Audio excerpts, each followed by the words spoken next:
অর্ধেক রাস্তা তো আইছি, মামা আমার শরীরটা আর কুলাইতেছে না। আন্নার হলে আমি আর চালাইতে পারতেছি না। আন্নে নাই আমি অন্য রিক্সার যাই।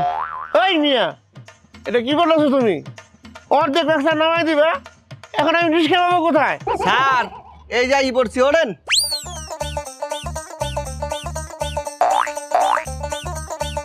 ও মামা, আন্নে দুজাইতেছেন গে? আমি যে অর্ধেক রাস্তা আনলাম 50 টাকা ভাড়া, আমার অর্ধেক দিন। তো ওরা দেওয়ার লাগবো না? স্যার 50 টাকার অর্ধেক তারা দিয়ে দেন আর আমার অর্ধেক দিয়ে দিবেন। ও তাই, তো দিতেছি।